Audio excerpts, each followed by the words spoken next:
Hello? Allo, Yes? kim bu?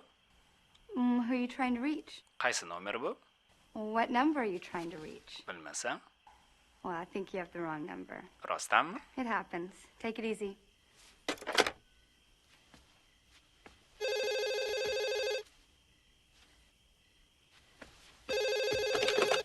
Hello?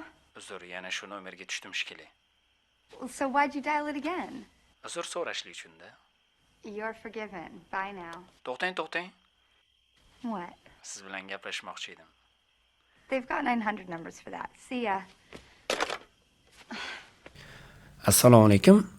Kinolardagi telefon effektini qanaqa qilib chiqarsak bo'ladi? Bugun shu savolga shu darsda javob berishga harakat qilaman. 1996-yildagi Scream, ya'ni o'zbekchasiga qichqiruv deb nomlangan filmni bosh qismiga ovoz berdim va shu yerda montaj qildim. Montaj paytida bu qizga ovoz bermayman, chunki qiz bola, men ovozim to'g'ri kelmaydi. Agar birorta qiz, birorta lyubitelskiy qiziqish shunaqangi ovoz berishni yaxshi ko'radigan bo'lsa, menga kommentariyda yoki elektron adresimga yozsangiz, menga aloqaga chiqsangiz, ovozlaringizni olib montaj qilib tashlashim mumkin va agar o'zingiz reklama qilmoqchi bo'lsangiz, ya'ni kinolarga ovoz beraman deb, men pastda silkaga qo'shib qo'yishligim mumkin siz adresingizni. Prosta reklama uchun-da. Keyinchalik o'zingizni kelajakda birorta montajda ishlash niyatingiz bo'lsa, video orqali reklama bo'lib ketishi ham mumkin. Unaqada boshladik. Asosiy mavzuga qaytamiz. Men ovoz beradigan joyim berib bo'lganman, lekin effektni qanaqa qilib qo'ysak bo'ladi. Undan oldin eshitib chiqishimiz kerak, обычный holatda qanaqa edi video va audio montajdan keyin qanaqangi holatga keldi. Eshitamiz. Boshdagi ikkita ovozda men olib tashladim. Bu effektlar yo'q va uchinchida qolgan. Eshitib ko'ramiz. Hello? Allo, Yes? kim bu? Who are you trying to reach? Qaysi nomer bu? Endi uchinchida agar eshitgan bo'lsalaring, qaysi nomer bu deganda biroz telefonni stilida chiqyapti. Ya'ni xuddi telefondan eshitgandek bo'lib chiqyapti. Bu effektni qanaqa qilib qo'ysak bo'ladi? Audio doroshkaga o'tamiz. FX bo'limiga bosamiz. Endi men ovozim Modern Equalizer bilan wow hammer, ya'ni to'lqin bolg'asimi deb nomlanadi, bilmayman inglizchadan. Shunga ham bunga ham bossangiz bo'laveradi. Men mana uni qo'llanaman. 2 marta ustiga bosaman va Modern Equalizerga bosaman. Va OK tugmasini bosganimdan keyin ikkita bo'lim ochiladi. Ikkosida ham pitichka holati turibdi. Warhammer bo'limiga o'tib turib, pitichkani yo'q qilib qo'ymanglar, chunki pitichka effektni o'chiradi, effektni yoqadi. Hozir aktivniy holatda turibdi.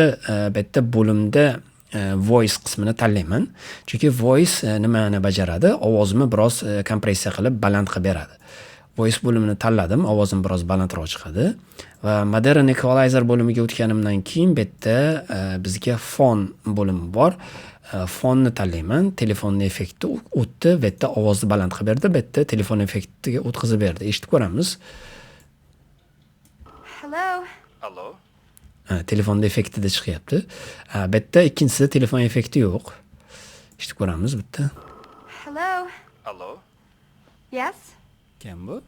Ko'rdingizmi? Ikkinchida o'sha xonani ichidagi mikrofonga yaqin turib gapirib turgan odamning gapi daqanga chiqyapti. Endi bu yerda bitta narsa bor.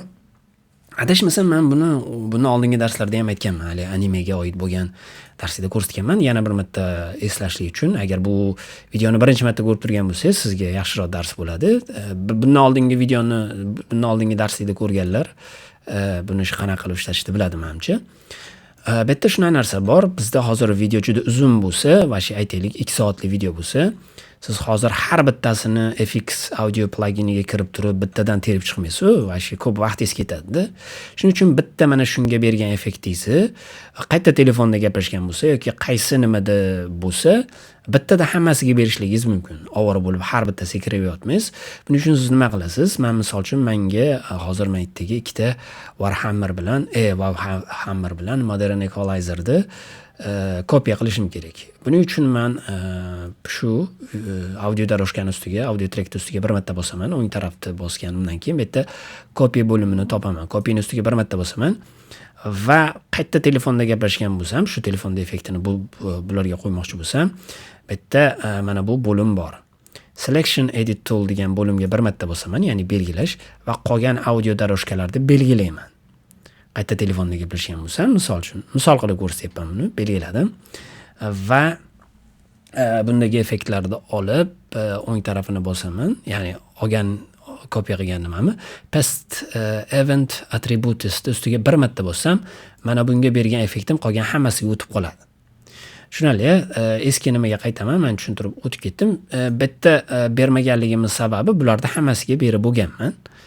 O'shaning uchun ustiga bosmadim. Aslida bularda hammasida bor. Prosta sizlarga dars bo'lishligi uchun aytib o'tib ketaman, lekin mana unda yo'q. Past event attributes ustiga bir marta bosam, bo'ldi, bunga ham o'tdi. Mana ikkosiga ham, bunda ham bor, bunda ham bor. Endi eshitib ko'ramiz. Hello? Allo, Yes? kim bu?